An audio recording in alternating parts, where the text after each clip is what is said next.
If you live in a shared house, you don't really want to have like a delicate Japanese knife in your knife drawer because it will get chipped or someone will use it to open a tin can or something and you're like... My name's Sean Warmington-Wan and I'm the founder of Fragrant Knives. We make Chinese chef's knives. Sometimes they're referred to as cleavers. And we started it in Hong Kong. I was born in Hong Kong. My mother is Hong Kong Chinese and my dad is English, British. Watching my mum cook and my grandmother in Hong Kong cook, I was like, this is very important to me. Especially because also 7 years ago my mother passed. I really wanted that sort of connection to my culture and the easiest way to do that was through food. I've been a chef. Sometimes I'm a chef. Not recently, only a little bit recently, but mainly I am working on Fragrant Knives. I have 2 old Chinese chef's knives. One of which was given to me by my grandmother. It's Chun Zige, which is like an old Hong Kong knife brand.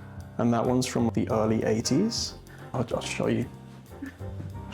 It's a bit dirty, but basically it used to be about this high.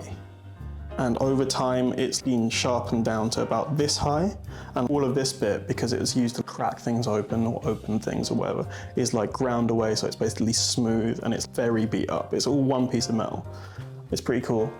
So I've got that one. I've got another one, which I also picked up on a street. And they were like the first couple of knives, Chinese chef's knives, which I like actually had. But yeah, you're sort of told to get these Japanese knives, and I feel like a lot of home cooks are told to get these things as well, but I don't really agree.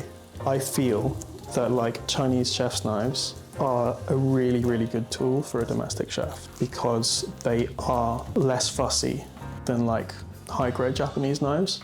The Chinese chef's knife, like cutting through loads of vegetables and batch cooking, and then you have all of the stuff on the chopping board. You're not just cutting a few detailed things for like a garnish or something. And the thing about the knife is that you can like scoop it all up and put it into the pot at the same time.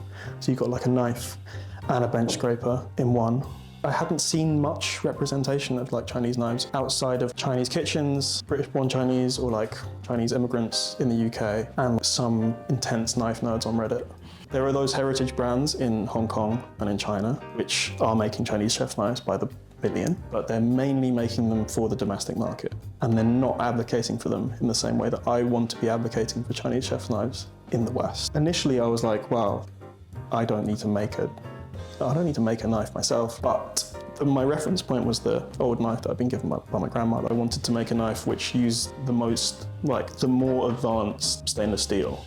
I don't expect people to know much about knives. Like it's a small part of people's everyday life. I think quite a big part, but like, basically they look like butcher's cleavers, just the shape, because they have this sort of chopping look to them, but they are not the same. They are actually quite different. A butcher's cleaver is like, if you look at it, it'll be quite thick because it's designed to be almost like a hammer as well as a knife. You're supposed to swing it and it's supposed to go straight through bone or meat or whatever. This is not a heavy knife. It's also like quite thin and it's just as easy to use as like a Western chef's knife, in my opinion. Once we're able to communicate to people that they're not like cleavers, they're actually Chinese chef's knives, they're a knife for cutting through vegetables, they're like all-purpose like a Western chef's knife is, then I think people are gonna feel that they're less scary. We even did something with a design here, like to make it easier. I've seen some people try and cut with like this, because they see it as a cleaver, so they go, oh, I have to swing it, right? But we moved the balance point on the knife, so the balance point is actually like way further up. So because we move the balance point forward, we're trying to get people to pinch grip the blade like that. If you pinch grip a knife, you get a lot more fine control. In relation to this dish, I'm going to use a blender. I went down to Watney Street Market and got one, and it was £30.